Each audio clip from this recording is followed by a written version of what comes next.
Hello and welcome back to the Coming of Cage podcast. I am one of your hosts, Derek, and I've got my other host with me here, Ryan. Hello. Hello.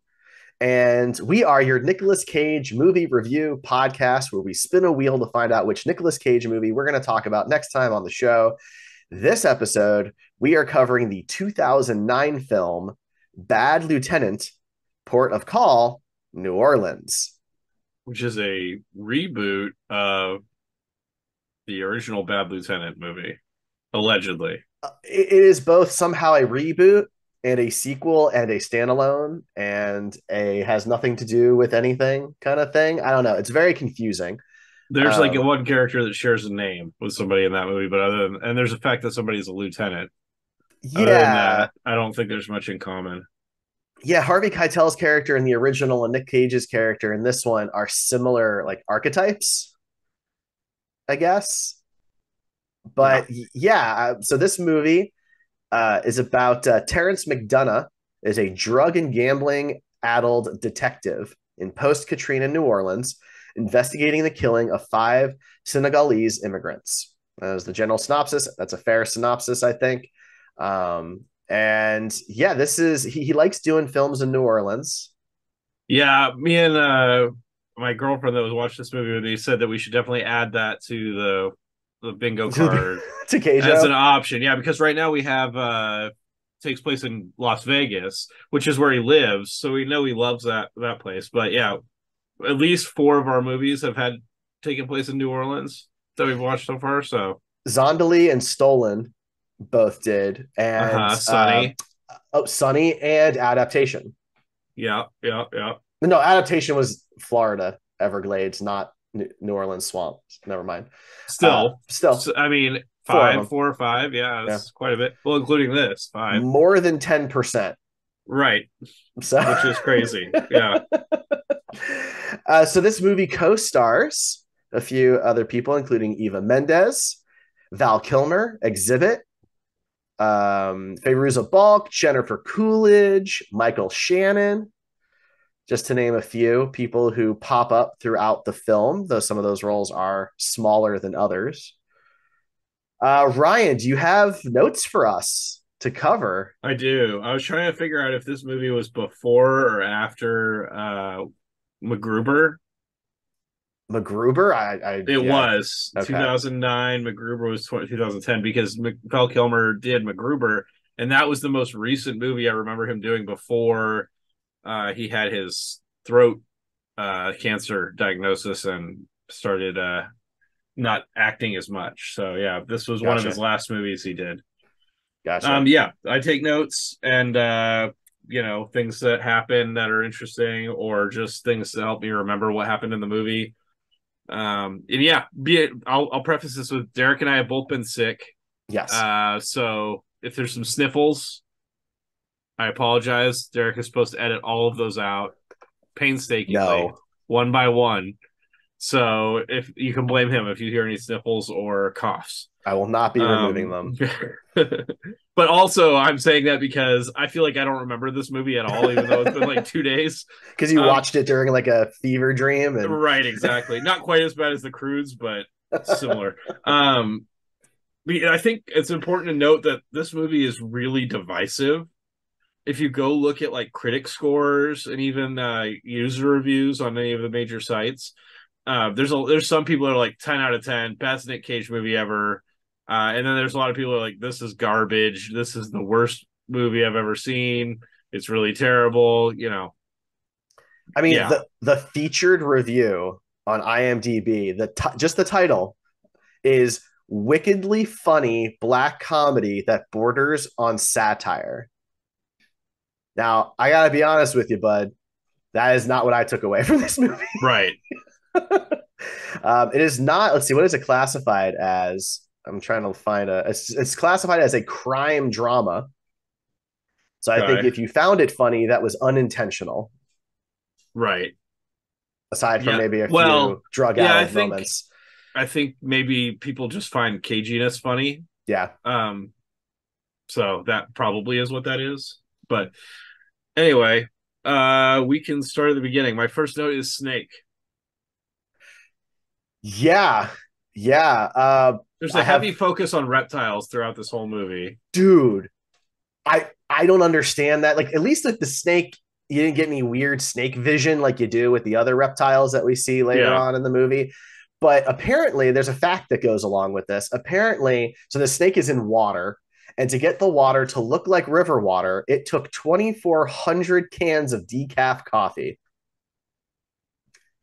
And that is apparently according to the film's director, which we didn't mention, is Werner Herzog. Yes. So Um, I also, yeah, you read in the description that this takes place after Hurricane Katrina. I don't think that was really pertinent to the movie at all, except in maybe the very beginning. that's the key. There, what we see. So the water has filled up the prison area, the jail cell area of a police station or a prison. It's kind of unclear what building they're in. It's like 5.5, 5 feet, and that is because of the Katrina flooding. Right, but beyond that, there's like no real relevance to anything. The only thing I can think of is maybe, and I am not an expert on any of this, maybe the way the drug groups worked themselves out was due to Katrina, and they were able to come into power or what have you, or territory because of that. I don't know. Maybe it just seemed like they could have used anything it didn't, or any time period, and made it work. I Yeah, I mean, mean a the flood is not flooding, hard to figure out. right? So yeah, at the very beginning, there's just like a snake swimming in the water. Mm-hmm. Um, and it kind of ends up swimming towards a prisoner, but it cuts to Nic Cage and Val Kilmer, and they are apparently two cops. They're going through this prison for some reason. Oh, because another cop asked them to pick up some stuff from their locker, I Mm-hmm. guess. And then they hear cries from somebody is still in the prison. But when they're going through this guy's locker, there's a joke about maybe he's got nudie pics of his wife in there. And so they do find nudie pics of his wife, and we get topless women, which is a K joke. So yeah, I wasn't sure if that counted or not because we I don't. mean, it's topless women. Yeah, but you don't see anything. It's You all can like, see it if you freeze frame it, I'm sure. oh, okay. Ryan did I some didn't freeze research. frame it. No, No, yeah, I it's did fine, not freeze man. frame it. But it's clearly naked pictures of a woman. It is. Yeah, it is. Fair Um, enough. so they hear these shouts and they go down to where the prison is, and there's this prisoner in a cell still, which is probably horrifying after Katrina. The water is rising and this snake is moving towards him, and these two cops are just standing there above the water, pretty much just taunting him. This was a point where I said Nic Cage plays an asshole because that's also a Cajo check mark on our card. But somehow he's not the biggest asshole in the room because Kilmer is even worse. I mean, everybody pretty much is an asshole in this movie. Almost. Almost everybody, which is again a thing that happens in a lot of Nic Cage movies for some reason. But yes, he is just a giant asshole. He's like, I don't want to get my suit wet. The guy's like begging for his life. And eventually he jumps over the balcony, like the railing, to get into the water to presumably to get this prisoner out. And then it just kind of cuts to black. We don't see him get the prisoner out, and he's in like a doctor's office or something, talking about how he like compressed his spine or something along those lines. And so now he has like a major back injury. This was like 3 months later or 6 months later, something like that. I didn't catch a time period because I was going to ask if they actually threw it because they throw a time card on towards the end when they jump ahead a year, but Yeah. I didn't catch one this time.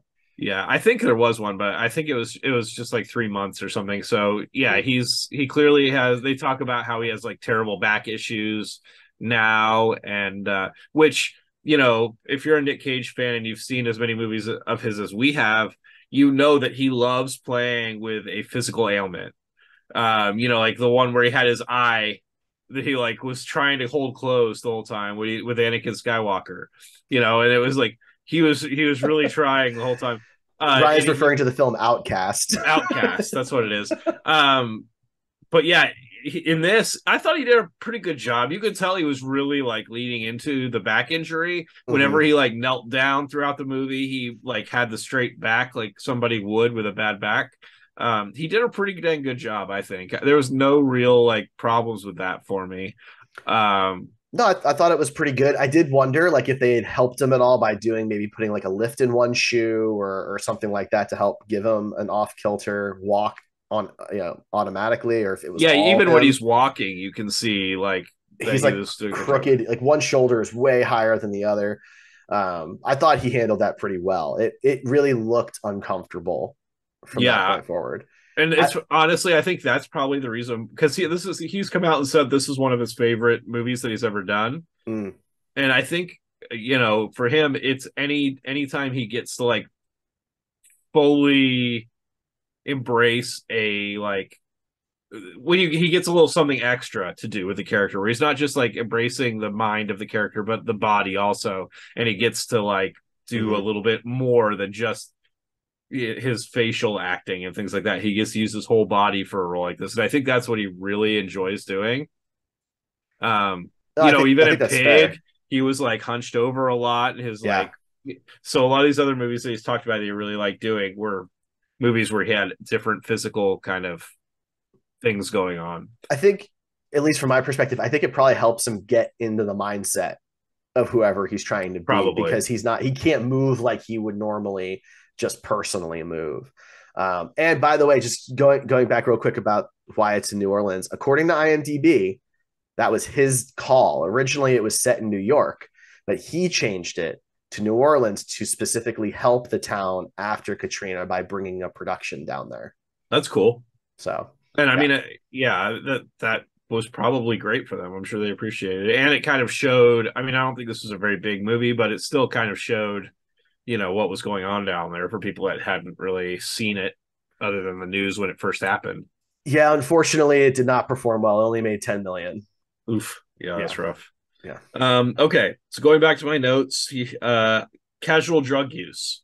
So after he leaves the doctor's office, he gets into like what is this cop car, which is just like some sort of Mercury version of the Crown Vic or something like that. Not that that's relevant, but for car people it is, like me and Derek. But yeah, he puts some like cocaine. Well, we presume it's cocaine. I guess it could have been like crushed up Vicodin because he does have a prescription for pain pills. But I'm at this point you weren't really sure, but throughout the movie you learn it's probably cocaine or some other hard drug. And They he just confirm it's coke later. okay, yeah, and Yeah. he just snorts a line of it off his hand. So I had casual drug use uh on my next note. And then I have fish living in a cup. Yeah. Yeah. I thought that was a little odd too, because like, so he goes to this house where this horrible, horrific murder has taken place of this family. Yeah, And five people or something murdered. some of Yeah, them children.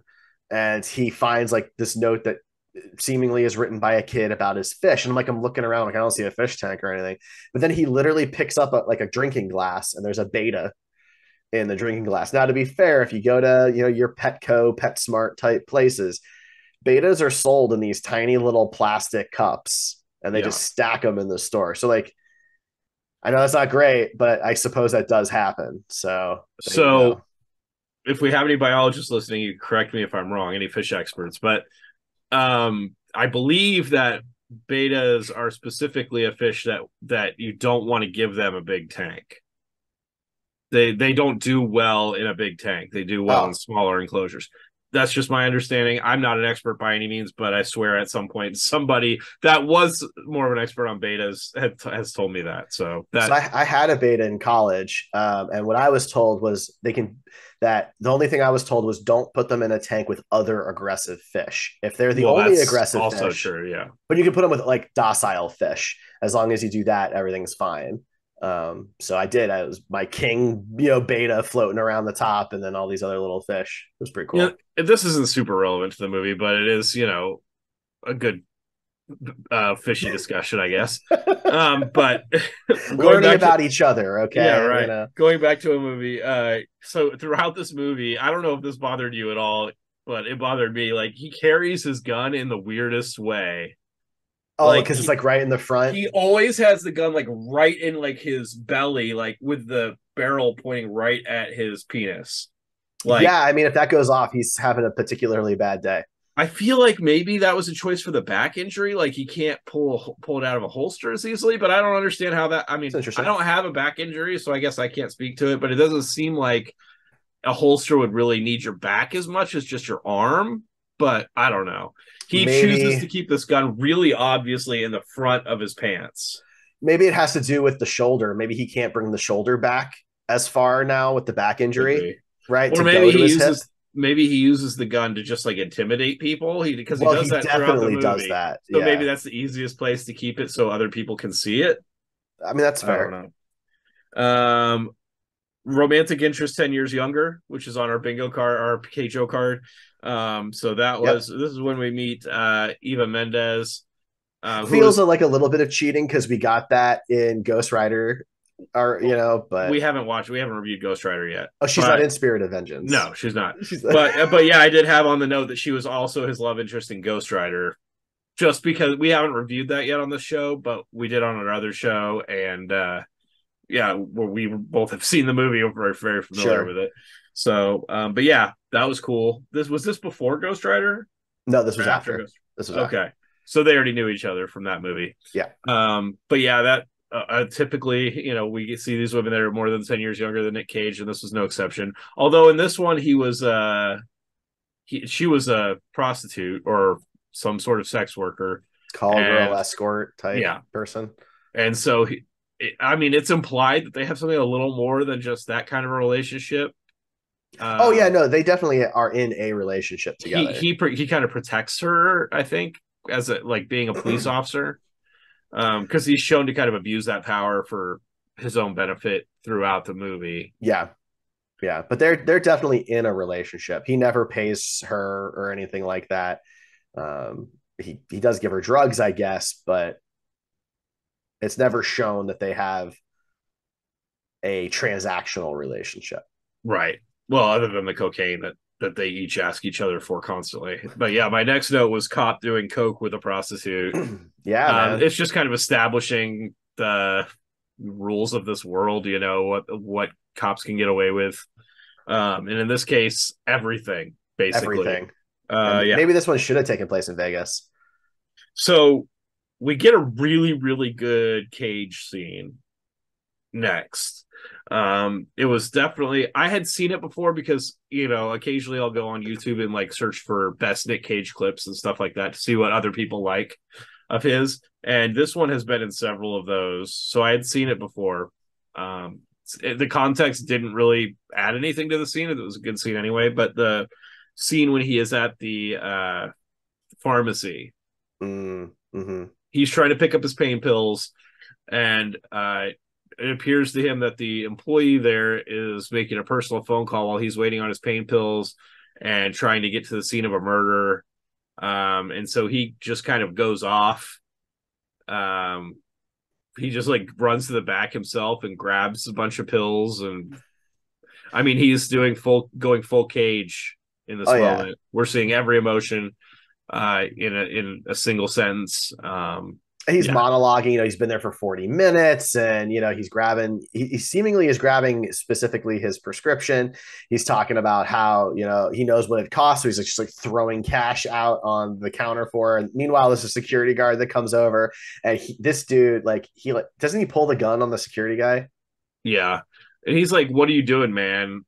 Like the security guard is like, he can tell he's a cop. He's just like, "Why are you acting this way?" Mm-hmm. And clearly the drugs and everything are not giving him the best decision making abilities in the moment. Right. Right. He's having a tough time, guys. So that was a really good scene, I thought. I overall I did not really like this movie. I'll just go out and say that. Mm. So this scene was a really good one in a movie that I otherwise didn't really care for. I agree. It makes me wonder though why nobody sent in a complaint or anything like that on this because that was very erratic, aggressive behavior that you would think somebody would have at least the security guard would have reported. It's possible. I mean, I don't Yeah. know. I think potentially due to like the being in post Katrina New Orleans that maybe police officers are kind of hard to find at this point, so they're letting them get away with more. there's bigger problems. And there's bigger problems, like the drugs and things like that. Yeah. Yeah. My next note is interrogation, because there's an interrogation scene that happens. I don't remember a lot of the specifics. Do you remember that scene? So I mean, this we get three interrogation scenes, I think, throughout the film, and it's all very Right. kind of cliche. Where they're trying to get the person to talk, and they're like, "Look, the other guy is gonna rat you out. We know you know the guy. I've never heard that name before ever. Well, he says he knows you, right? Like that kind of conversation. You better tell us because if you don't, they will, and you'll take the Right. fall. It's all very cliche, but it's a lot of like really just bad cop, worse cop throughout the film. Nick is a little nicer in the interrogations than Val Kilmer is, or there's another guy, but they're all still just kind of jerks. Yeah, and I'll say that Val Kilmer, I don't know why they got him for this role, because he's really not in the movie that much, and he doesn't do anything that would make me go, we really need an actor the caliber of Val Kilmer in this. Yeah, I would argue that he's just totally wasted in this movie. Agreed. And you would think if somebody said, man, there's this Val Kilmer Nic Cage movie you got to check out, that it would be like really Uh-huh. exciting, but yeah, this is completely the opposite of that. I mean, my only thought is like maybe he just wanted to work with Nick, or he wanted to work with Werner Herzog, or maybe they had pitched it to him as a Bad Lieutenant remake, and that was appealing because the original was fairly highly regarded. I don't know, but yeah, you could have swapped him out with anybody. Pretty much, yeah. I mean, we've seen so many Nic Cage cop movies. You could pick any random actor from any of those movies and put him in there, and it would have been fine. Yeah, because I mean he's Um, barely in it. He has maybe two scenes of real value. right. So we get some references. I can't remember if we get references or if we get. Oh no, there's a guy that he knows that's in the property room. What do they call it in this? Is that what they call it? The property, like where they Yeah, keep the evidence. They don't call it yeah. the evidence room though. And he has this deal going with this guy where he gives him drugs from evidence, and I don't know what the guy gets in return. Well, he's doing it as a favor to Nick because Nick got him off on something that he Gotcha. did. I can't remember what it is now, of course. Like that's the problem, right? This movie like is not super memorable. And this character is played by Michael Shannon, which I was initially really excited about because he's usually phenomenal. But But he again, gets one scene. he's kind of wasted in this movie. Yeah. He does have one scene later that I think is a pretty good scene. It's one of the only times in the movie somebody pushes back on Nick when Nick is demanding things. But yeah, he did something at some point that Nick helped him get out of trouble for, and so now he feels like he owes Nick something. Right. So So then we get a really, really weird scene with Nick being the worst possible cop he can be, because he's following these oh, people out of presumably a nightclub or some sort of bar or something, and or strip club potentially. And they're crossing the street, and he is just being super obvious, and you they think, still yeah. somehow have no idea that he's there. Even when he comes up on them and has his lights and everything on, they are so oblivious. So he follows them into this parking lot where they're next to their car, and they're like making out or whatever. And he turns his lights on and gets out and starts basically like, I don't know if gaslighting is the right word, but basically making them feel like they did something wrong when they didn't really necessarily do anything wrong. I mean, they had drugs on him, but basically his whole goal was get drugs from these people. And Well, yeah, he's harassing them. Like there's no real cause here, right? Not like I'm not a lawyer, you're not a lawyer or anything, right? But these are just two people who are not causing any trouble, who walked. I guess maybe they jaywalked. Maybe that's the the worst crime they yeah. had. But maybe that's enough for Nick to be able to stop them, legally. Maybe that's I know some cities have jaywalking, some don't. So maybe that's what it was. But it turns so fast, so negative, so fast that it was really uncomfortable and confusing. Yeah, basically like Nick harasses the dude so much that he gets some drugs from him, Mm-hmm. and then the guy's complaining about how like his life will be ruined if his dad finds out, and so the woman starts coming on to Nick and like basically giving him a blowjob in the middle of this like public area, Well, and no, the boy. I so she doesn't. Oh, it wasn't a blowjob. Yeah, he's just like jerks him off or something.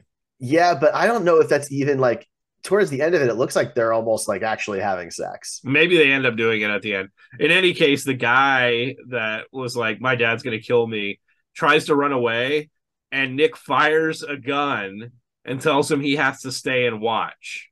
Mm-hmm. And so that's also a card on our bingo card, our KJO card is Nick fires a gun. Yeah, So there you got that go. one. Yeah, got But that one. but yeah, it's a really uncomfortable scene. He also makes the woman like dump out her purse, and he Mhm. takes drugs from her as well. It's just all like it just kind of spirals because on one hand, you're like, all right, this guy's got clearly he's got a drug addiction at this point that we assume began with the back injury, right? But he was an asshole before the back injury, so maybe not. Maybe this isn't new, and Right, it's kind of hard to tell. But then, yeah, like what he does with this couple, especially with the woman, like is just like a different level of bad. right. I mean, it's not like rape or anything. It's I she's mean, consenting, but it is. I guess it I is kind of coerced. it's definitely coerced, man. I think this qualifies. Yeah, it's not great. I mean, You have regardless, a person it's in an authority position wielding a weapon, right? Who's making threats, and coercing you into those actions. I mean, I think it definitely counts.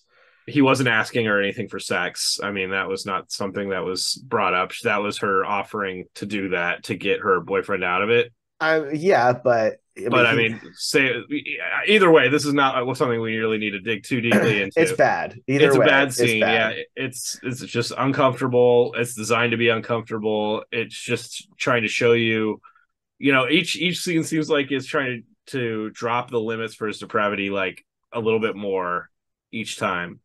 Um, yeah, so the cops are terrible in this. That's what my next note was, which obviously, if you haven't figured that out at this point, yeah, all the cops are terrible. My next note is Xzibit because I had forgotten he was in this, Yeah. and I was like, "Holy crap, that's Xzibit!" Not really somebody that you see a lot acting. So that was interesting. He wasn't bad by any means. He didn't stand out as any kind of terrible actor or anything. So No, I mean, I'd argue he was one of the brighter spots of the movie. yeah, I I mean, would agree. He played a very calm character that like even in the face of things being kind of crazy around him later on in the movie, he's very calm. mhm. But he basically plays this character I think named Big Fate or something like that, who's That's kind of right. like the lead drug guy that Yes. all the other drug guys kind of get their supplies from or whatever. My next note is casual drug theft. I think he's stealing from the property room or whatever. Isn't this when he gets relegated to the property room? So I mean, he steals the couples. The woman has a crack pipe, and that's kind of how all the sexual stuff starts. Well, this was after She's that. talking. This note's after that. Yeah, I'm not sure. I mean, he okay. steals a lot of drugs in this, Yes. so So it's hard to say. he does. He gets relegated to the property room, and a couple of officers are dropping off some evidence, and he claims that the scale That's is right. broken. And so he'll get them the voucher later, and then Right. yeah, he skims off. He skims off just enough of the drugs so that what's being turned in is still a felony, Yeah. right? So I mean, like he's not an idiot, right? He might be an asshole, but he's not dumb, Right. right? Everything he does is extremely calculated. It's thought through. He's kind of like an alternate version of his character from The Trust. Yeah, I guess. I mean, the character from the Trust is way more interesting, in my opinion, That I mean, that's fair. I preferred The Trust, but like this is just a guy who's very smart, but he's like also off the rails. for sure. And so then we see him. This is where we start to see the other side of his addiction. He goes into like this bar, and there's a guy that I don't know what you would call this particular person, He's a but bookie. a bookie. There you go. Yeah. But yeah, he takes bets and pays out when people win and everything else. And it's clear that him and this character have a past. He talks about how he owes him a bunch of money, and he's let him get away with it for a while, and blah blah blah. But Nic Cage's character wants to put the money down still, And the guy's like, okay, but you have to get my son out of this traffic ticket or my daughter out of this traffic ticket. I can't remember which it was. They had some cops harassing him, and they don't want, I don't want this ticket on the record. And so he goes, oh yeah, no problem, no problem, no problem. So then we see him going up to like the scene of a major traffic accident, and it's I think the highway patrol or something versus like he's like a city officer, and he goes to the ticket came from a highway patrol officer, so he goes up to this highway patrol officer, which I don't think is the one that gave the actual ticket. It's like a supervisor or something. Right. And this guy, he's like trying to get this guy to just take care of this ticket. You know, but it's like a favor from one cop to another. And the guy is just not having it because he is not corrupt, whereas Nic Cage is fully corrupt. Right. And so yeah, they go back and forth for a while, and Nick's like "fuck you," and everything else is leaving, and all of a sudden, someone from his past shows up who happens to also work at the highway patrol, and it is an actress that I knew from what was the Water Boy. That's what it was. The Water Boy. Fairuza Balk. Yeah, I'd only ever seen her in that, but yeah, she was good in this too. She plays like a former or not a partner, but like somebody he's worked with before, and there might have been some like romantic feelings at that time that weren't acted upon.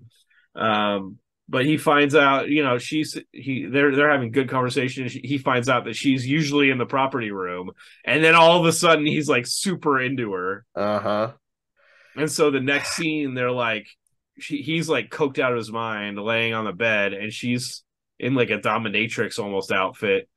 And it's just black lingerie, man.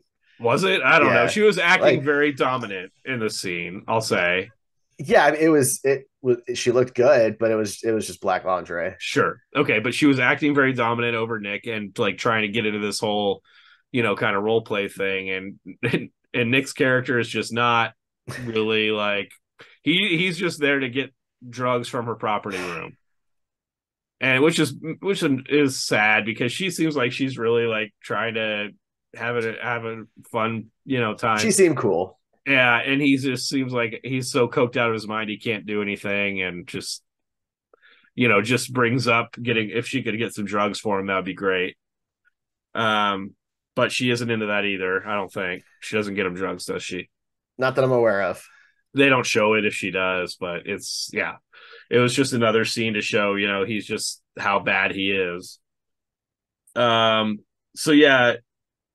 Okay. So the after the date night, I think it goes back to the scene of the car accident, and there's like an alligator next to the side of the road, or a crocodile, something along those lines. And it's just like a camera, like an alligator cam, basically, like following this creature walking along the side of the road. Yep. For not, and it's not just like a quick scene, it's for a while. I mean, all of these weird ass reptile scenes that are in this movie, they are not short scenes. They're meant to like make you go, what is happening? And I did that. Yeah. I mean, it's supposed to be, so there's supposed to be like drug sequences essentially that like he's hallucinating, but I'm not sure why he would be hallucinating that, because he's not there anymore, if that makes sense. So it's just very strange. Yeah, I later on in the movie was like, okay, he's hallucinating this, but he wouldn't have been hallucinating that. Right. So yeah. I don't get what that's supposed to be, but it is what it is. And then of course this is also another younger love interest. So that he gets two in this. So then he goes to like this stakeout. They're staking out for one of the other suspects for this or one of the other leads towards figuring out this murder. And he's talking to Val Kilmer and a couple other cops there. And he's like, what's with these iguanas? And there's like a table next to him, and you can see an iguana and a bearded dragon on it, which is kind of weird. But apparently it's not an iguana, because Val Kilmer says it's not an iguana. No, it is an iguana. That's what I thought. One of them is a green iguana. The other one is a bearded dragon. But I think they were imagined by Nic Cage. So Val Kilmer was like, that's not an iguana. There's no iguana. You know what I mean? Those are in his head. Yes, I think so. I think Wow, all these weird like reptile scenes are, yeah, he's hallucinating. fascinating. Does that I change the movie for you? I mean, a little bit. That never occurred to me, so that's interesting. Herzog was actually quoted saying though that quote, "There is nothing more wondrous than seeing Nicolas Cage and a lizard together in one shot." I mean, it is wondrous, but saying that there's nothing more wondrous, that seems like a little bit of a stretch.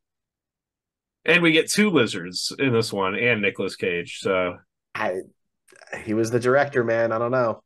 yeah, I guess. Maybe that's I why mean, he I likes guess, yeah, Grogu in so real much. life, perhaps in real life, that might be true. I can't say I've experienced that in real life. So maybe that's a different scenario. Perhaps. So yeah, then we get again another lizard cam. That's like a zoom in on the iguana specifically. It is not happy about the lizard cam, by the way. No, it I felt kind of bad for it because when you have reptiles on a set like this or in any place that they need to be like kind of calm because they're cold blooded, they kind of just keep them cooler than what they normally would be, and that kind of makes them more docile. Um, and so I know this lizard is already not super comfortable because his body temperature is probably low, but then they're harassing it with this camera. Yeah. And for a shot that doesn't really mean anything. I mean, clearly it went over my head anyway because I didn't even think about the fact that they weren't really there. But So even if it is there though, does that add any like either way, does it add anything to the movie? It doesn't really for me. I no, mean, obviously a guy that does all these different drugs, heroin, cocaine throughout the movie is going to be hallucinating and things are going to happen. So I mean, it's not like mind blowing that that he sees lizards. You know what I mean? no, no, no. So yeah, lizard cam. Then my next note is, did he just threaten to shoot a kid? Yeah.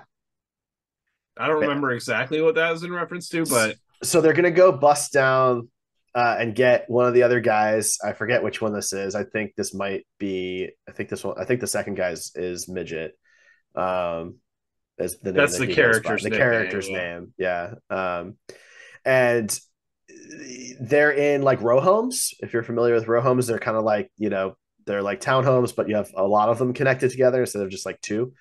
And they've all got like, I mean, they've got like 30 guys with their guns on this dude's door. But Nick's like, just hang on a minute. And he decides to go next door. And a Yeah. woman answers with a baby, a fairly young kid. And Nick's really like, you know, basically do what I'm telling you to do, or like, we're going to shoot you, is more or less what he says. Yeah. And And he's like waving his gun around the whole time, they which let he does a lot in this movie. a lot.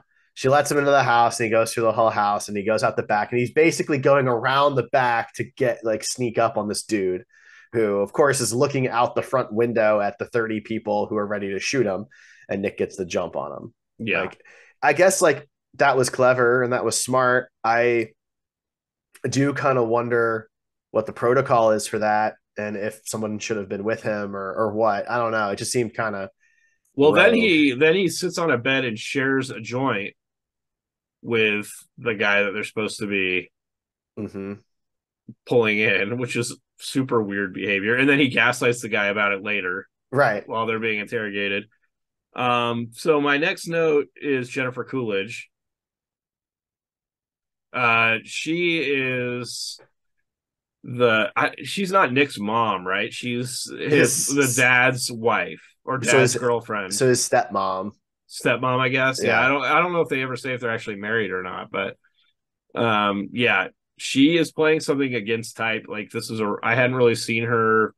I guess I really only know her from like Legally Blonde and a few other movies where she's playing a very specific type of character. Oh, American Pie. Yeah.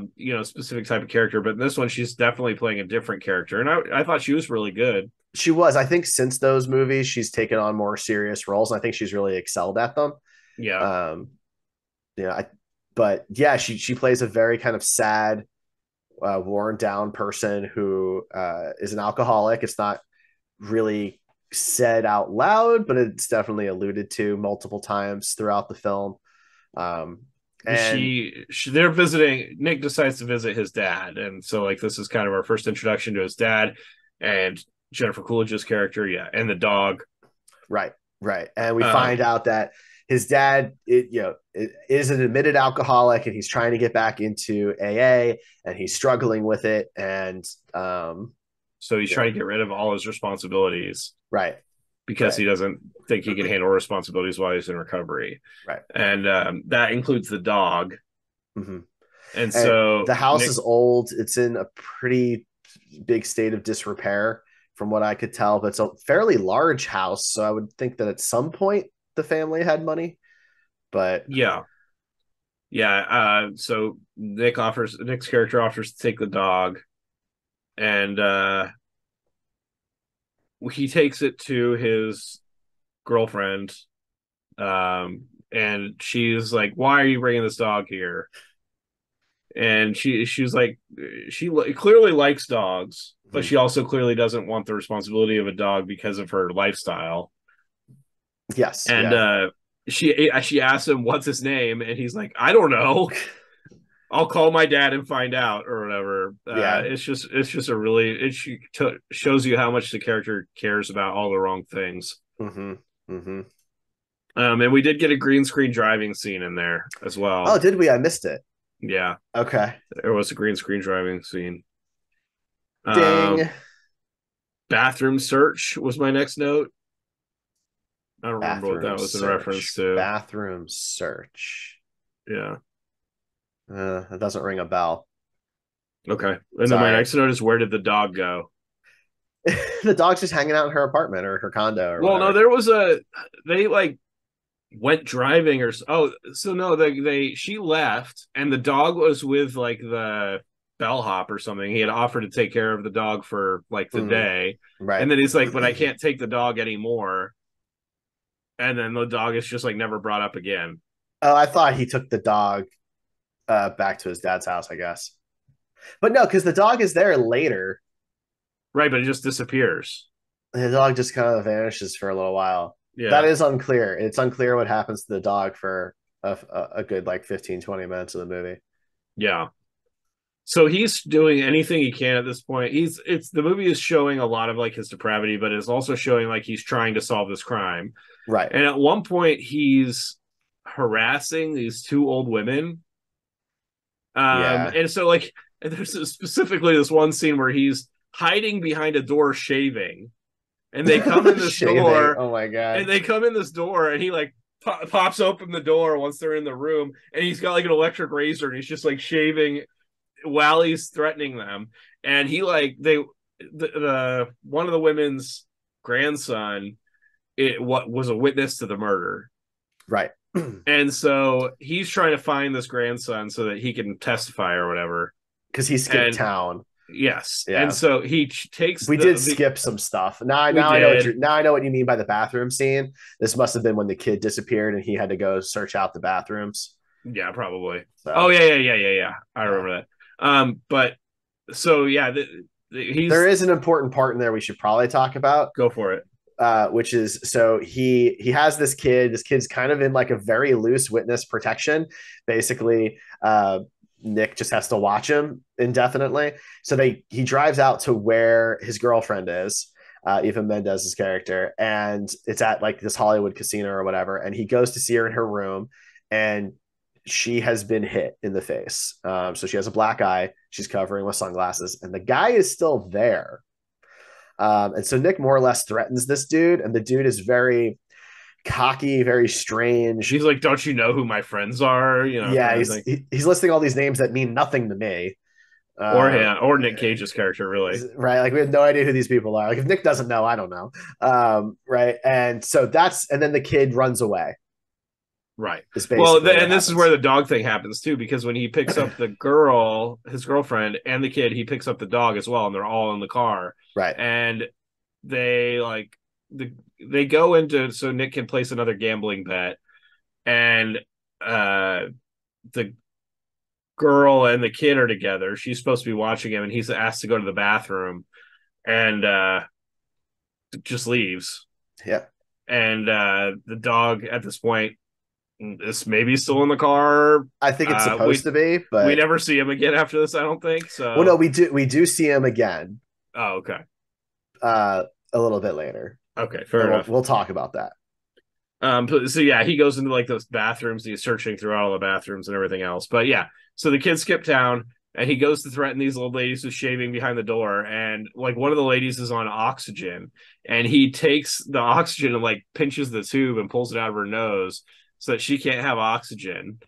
Yeah, this is clearly like an assisted living place, and the Right. grandmother works there for this older woman. And yeah, I mean, Nick is straight up cut off her oxygen supply. So she's like losing her breath. Nick's yelling And at then the he pulls a gun grandmother. on her. Yep. Puts a gun right in her He says, "I face. should kill both of you right now." Like he has You know. snapped. He is completely unhinged at this point. Yeah, and apparently the kid like flew to England. Yeah. So the woman who had the oxygen, her family is well off. They're in England. And I guess she got very close with the woman who has been helping her. I don't know exactly what her job title was, but her maybe RNA, RN. I mean, and they sent the boy to go live with the patient's family in England to protect him, Yeah, which is nice. I mean, that's a really sure. nice thing to do because the kid was probably going to die. So So around this point, tell me if you noticed this. He definitely like you said, he kind of has snapped at this point, uh-huh. but I don't know if it's meant to represent the amount of drugs he's using or something, but he stopped using his lips when he talked. And it resulted in this kind of weird, strange accent. So we Huh. actually did mark off Nick has a weird accent for this one because when All normally right. when you talk, you're using your lips to make specific noises. But if you watch him through like almost the rest of the movie, he doesn't use his lips at That's all. interesting. That's interesting. And it makes him talk in this really weird way. So I don't know if it's meant to represent that his like lips are numb because he's like been rubbing drugs on his gums and this made his lips numb or something like that. But it's just a weird choice that he started doing at this point in the movie and didn't do it through all the rest of the movie. Um, No, that's interesting. That's interesting. and then my next note is shoot the dog. There it is. So what we find out is the dude who hit her name's Frankie. His girlfriend's name is Frankie. The dude who hit her, his dad is like some mob dude. Okay. And he's all mad. So he shows up to Frankie's with two of his muscle dudes, and they've basically kidnapped her and the dog, and they're waiting for Nick to show up to get money back that they stole from the guy because he hadn't paid Frankie. So they threaten to shoot the dog. Now, look, the dog's just sitting there. Dog's not growling. Dog's not biting. Dog Being is very well behaved. totally fine. Dog. Don't threaten the dog. Right. The dog didn't do anything. We don't like that. No, we don't like that. Okay. I don't like that at all. If you do that, you're automatically the worst person in the room. Like that's Well, just and that's like, why they do it. That's you why they know, do it because Nick is already such a terrible person. They have to do something crazy to make somebody worse than him. I mean, I guess you're right. You They've done it know, on several other movies, similar things. but here's the thing. Nick one ups the guy by saying, I don't care, kill the dog. Yeah, he calls the bluff. Right. And like that's the thing. So like who's really worse here? The guy who was bluffing It's about shooting true, the dog or the guy who said, go ahead, shoot the dog? and it should be said that this is a pretty rough scene Yes. because, Yes, it is. Eva Mendes is clearly like not comfortable. She's sitting. The guy's making her sit on his lap, and the two guys that he's with, he's like, okay, so we want 50 grand or whatever it was. And he's like, oh, my boys want to take a turn on her, Yeah, try her because they've out or kind of whatever. worked it out that like he's her pimp is like what Yeah. they think is happening, Yeah. right? Because of the way it went down. Obviously, like that's not And the case. he But goes, well, let's give her some time to clean up and everything. She looks like shit right now or something like that. And again, like he's a very bright person, yeah. right? He's slick, he's got street smarts, he can kind of work his way out of things. And they take his gun. Oh, did they take his gun? So my next note is they took his gun. So I don't remember that part, but okay. yeah. Yeah. Um, I remember it's he has to turn his gun in. I remember he gets in trouble. maybe And that's what it was. yeah, that is yeah. So there's a point where when he gets relegated to the property room, they take his gun. Yeah, because one of my next notes is he's in the property room. And he takes the But gun from the property room. in between there, I have a note that says guy liner because he's wearing very heavy eyeliner Oh, I in didn't this notice. movie, and that's when it became the most obvious to me is around this point in the movie. Okay. So nothing You're wrong with that. you were getting lost in his eyes and I was getting lost in his smoky eyes. Um, and yeah, my next note is he's in the property room. So he's obviously trying to steal shit from the property room because that's what he does. but there's like 6 cameras in that room now. Like clearly they know people are stealing stuff. And he's trying to find out like where the cameras can't see. Mm-hmm. But clearly, if they're trying to set up cameras in a property or in an evidence room like that, they're going to make sure they can see everything, Yeah, between all the cameras. absolutely. And yeah, so next I have he's going downhill fast. Yeah, very fast. Yeah, Then, dude is spiraling. oh, and then we get the casual body dump. Oh, right. Yeah, okay. So, man, there are so many things happening in this movie, though. So he's gambled a lot of money away. He's lost a lot of money. He owes, I think, 3 grand or maybe even 5 grand by this point in the movie that he owes to his bookie because he keeps losing and he hasn't paid. Right. And so, has he threatened the kid yet? The football player? Has that happened? I feel like that happens around. Oh, well, it happens right after Right this. after. Okay. Yeah. Because right when he leaves this place. Okay. So he's making friends with Xzibit, Big Fate. And he's basically saying, like, look, I'm a cop. I can give you a heads up when things are going to go down if you give me a cut. Yeah. Right. So we think he's trying to get money to pay down his debts. That's not what happens later, but he's trying to make all these plans with Big Fate and all that while these guys are doing a body dump in the river. Right. It's really, yeah, it's a But really weird scene. I do like what Big Fate's talking about there. He's like, this is the like prime real estate because you build some condominiums here. Like you can tell that He's a smart guy. He's a smart guy. He's thinking ahead. He's got plans, right? He knows how to do it. Like he's really thought this through, and he doesn't. And the things he's doing will probably better the community there. Realistically, I mean, that's what's wild about it, right? That like on its face, right? You're like, man, like dude's got a point. Yeah. He's a drug dealer and like he's doing shit that he's murdering people and everything else, but he's also trying to make his community better.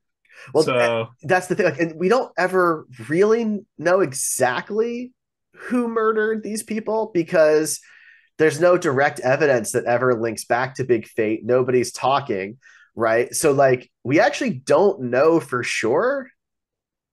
But we know he's taking care of the bodies, so it seems somewhat likely. Those are different bodies. Oh, are they? Yeah. I don't know, but these ones have like the concrete shoes and they dump them in like the lake or whatever in the flooding. Yeah. Concrete galoshes. Right, exactly. So Nic gets done with them and he leaves Big Fate's place and he runs into this athlete that's a professional athlete, I guess, or no, he's college athlete. Yeah, college athlete. This is like basically like a kid, right? Like I know he's like probably like 20, but like this is a college football player. And Nic does the same thing that he did to kind of those people when he ended up having sex with the guy's girlfriend or whatever.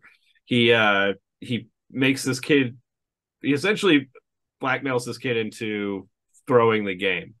It's so messed up. So that he can win this bet with his bookie. Uh-huh. So again, he's coercing and threatening and bullying people around, and it's bad. He loves pulling his gun on people is my next note. It's just like his favorite thing. And then we get a super cagey scene of him doing drugs with Xzibit. Oh man, that scene is so great. The one in Big Fate's place on his big desk. That's such like it's like a funnier version of Scarface. What's going on in that scene, right? Like Xzibit's got like I think he said he's 16 pounds. I think he said of pure uncut coke, right? And and they're kind of going through it. And this is where like Nic's like, I'll just take that. I'll just take my cut from that. I don't need the cash. So like at this point you realize, so he's not trying to pay off his debt. He just wants more of the drugs.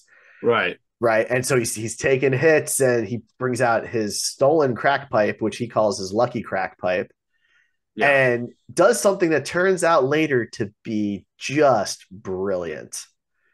Like, this whole thing was partially just to set up Xzibit to take the fall for the. Even if he didn't do it, we don't know at this point. Yes, I guess he does kind of admit to it. Sort of. He says like I don't want to have to kill anymore. Yeah, I guess you're You right. know, Because so these guys were on his turf was basically he his ba- reasoning. he basically set up evidence to get Xzibit caught Like it makes me wonder like just how brilliant Nick's character Terrence is in this movie. when Because he's here off he drugs. right. Because like Yeah, he is like high out of his mind right now, and he's still playing like four-dimensional chess with these guys. right. And so yeah, he's like, give me a cut of this and we'll call it even. And so yeah, then they like smoke crack together. He has Xzibit smoke some out of his lucky crack pipe, and the guys that were blackmailing his girlfriend come in because they've been following him. Well, they've been waiting. They gave him Yeah, 2 days. and so they come in, with guns out, and everybody. It's a very tense situation, and of course there's a shootout, and Xzibit's guys kill all these They smoke guys. him, man. They They smoke them, smoke him. but Nic Cage, his character's like, shoot him again. His soul's still dancing. And then it shows this character just like break dancing. I don't even think it's one of the characters. I think it's a different person. It's like another person that they brought in just to No, do a it's the guy's breakdance scene. soul. It's the same guy. It is not It's the the same older guy. dude. It is not the older dude. Well, he's wearing the same clothes. Obviously, it's not the same actor, but I'm saying it's meant to be the same person. And so yeah, Sure. he's like breakdancing and he's like, shoot him again. And when he shoots him again, the breakdancing soul just kind of falls onto the ground. It's a really weird thing. Very weird. But I actually thought it was pretty funny. Like, Well, considering the circumstances of what happened in that scene, it was just a really yes. funny way of ending that scene. No, I laughed a few times throughout that scene, and like I laughed a couple other times. Whenever there was a scene really with Nick and Xzibit, I ended up laughing because Big Fate is yeah, he's a bad guy. There's no question about it, but he handles himself in a very professional way, Yeah. right? He's very level-headed. He thinks things through, right? And Nick at this point is so coked out of his mind that he's kind of chaotic and spastic, Big and time. and so it's an interesting dynamic. And at multiple times, you can kind of see Big Fate's like, this dude is nuts. Yeah. But he likes that But about he it. likes it, yeah. Yeah. So then we get the iguana who's back, Right. Sure. just like wandering through the scene. Another iguana cam type Man. type thing. And so yeah, then we find out that Nick calls one of his other cops, says you need to go search this crime scene again. I feel like we missed something, and he had placed the crack pipe that had Xzibit's DNA on it in one of the rooms. And so yeah, then they arrest him. I mean, or they attempt to arrest him. I can't remember. Yeah, I mean, that's the thing. So at this point, the movie takes another turn where all of a sudden, inexplicably, everything comes up Terrence. yeah. So I initially had this theory that like he died When? at some point from doing drugs, like between things, because it's like he went to heaven because all the things that had been plaguing him throughout this whole movie, like the bookie Mm-hmm. came in while he was working and is like, hey man, you just won all this money and I got my money back, here you go. Yeah, the football player ends up claiming that he's ill, so he doesn't play, which is smart. I respect that. But the team loses anyway. Yeah, And so Nick wins. So yeah, Nick wins 10 grand, which is double what he needed to pay back his bookie. right. Right. Big Fate gets arrested with The this guy that new was DNA threatening evidence. him, the guy that was threatening him, that he caught his girlfriend with earlier, he comes in, he's like, hey man, I heard about what happened, I don't want anything to do with you, so don't worry, we're good, we're chill now, we're friends, don't worry. I'm not going to come after you. So that's another thing just completely gone. Right, that's wiped out. It's good. He gets another award, some commendation. I forget exactly which Well, one. he got promoted to captain. Right, he's promoted. Right, and his girlfriend's pregnant. Right, and she gets clean. She goes into rehab. Sober. Yeah. Right, so she's sober. They get together officially. I don't know if they're married, but yeah, she's pregnant. He seemingly is doing better. Right, because we see him in the scene, his promotion scene and all that kind of stuff. He seems sober. Yeah, he does. Right. That's true. they're all drinking mineral water. So I guess his stepmom also has gotten sober as well, and that's just they're all doing that together. Um, and so yeah, at that point you're like, wow, man, like everything worked out for this dude. Yeah. And then the movie continues. And then we got a repeat of the scene with the two where he ran into the people and pressured them for drugs and sex. He just does it all over again. Yeah. And then he runs into the prisoner that he saved from the prison, Right. who's gone clean, it's implied, and has like a normal job. He's like, man, is there anything I can do for you? And he's like, can we go to the aquarium or something like that? Yeah. And they go to this aquarium and they're just like sitting with their backs to a fish tank in this aquarium. And one of them asks, do fish have dreams, you think? I think it was Nic Cage asked Yeah, that. he does because he's high at this point, right? So this is Evaristo Chavez, played by Nick Gomez. He's like a bellboy, bellhop at a at this hotel that Nick is like in by himself Yeah, doing drugs, right? And he's very thankful that Nick saved his life and for wants to sure. help him, like legitimately wants to help him. And so he's just kind of like trying to be there for Yeah. Terrence. And so they go to this aquarium and they ask if fish dream, which maybe somebody out there can answer that for us. But yeah, then it just ends. And my last note was ends in aquarium. I am too stupid for this movie. It's either that or this movie is too stupid for me, and I don't know which one it is. I But mean, I don't know, man. Like, I'm not really sure.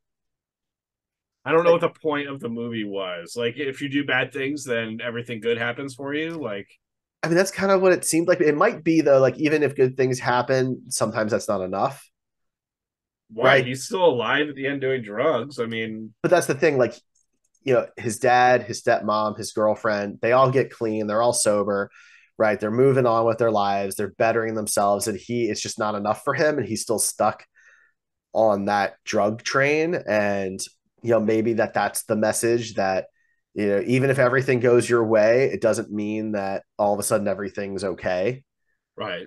right? That's Maybe, but it seemed like a really weird way to get that message across. Yeah, I'm trying to find something in it, Yeah, right? Because otherwise it's this horrible, terrible asshole person gets everything they could have wanted, and that's just the movie ends, right.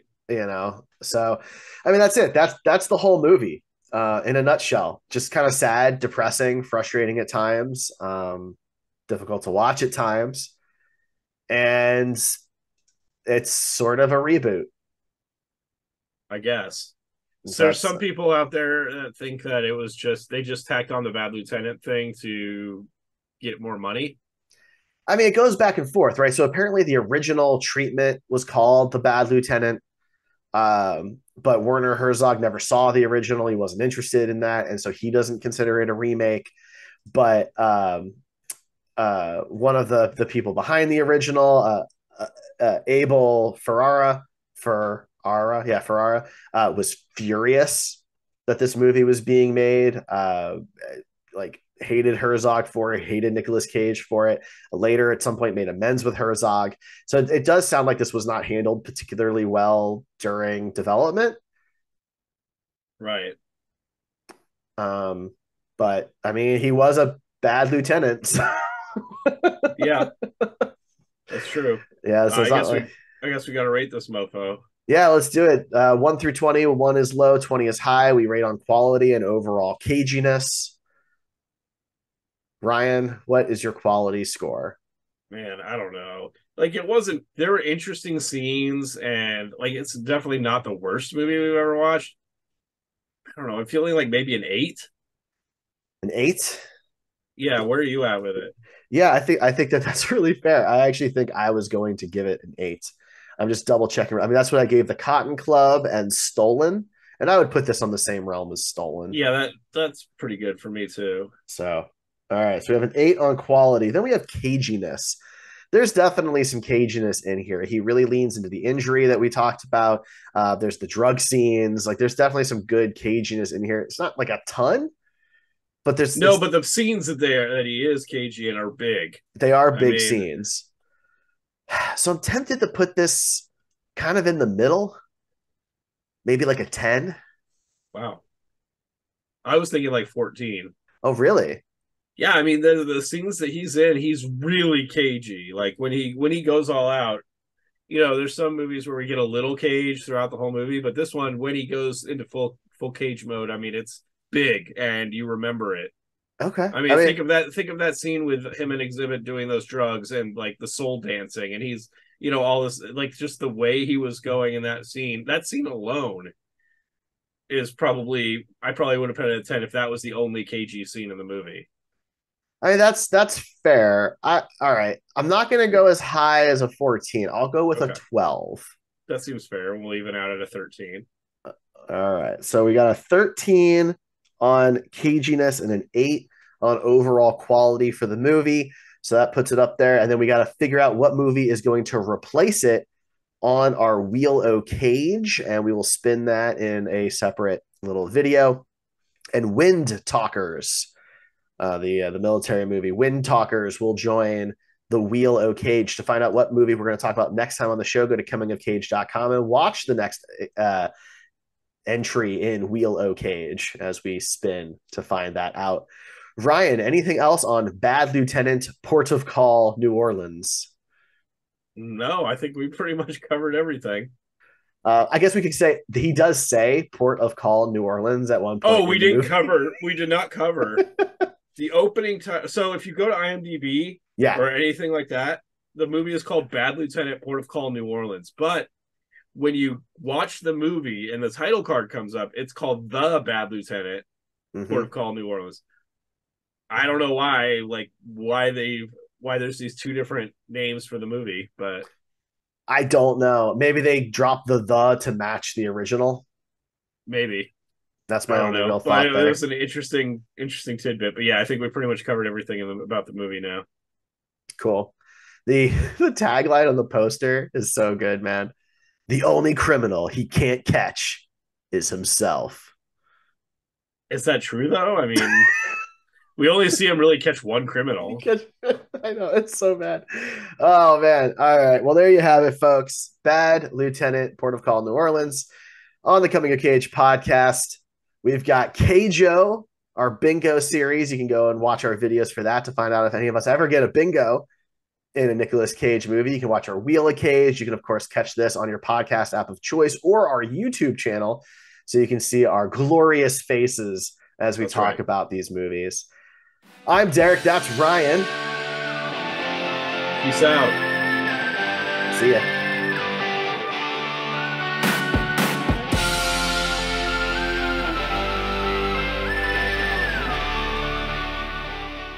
That's who I know Werner Herzog from.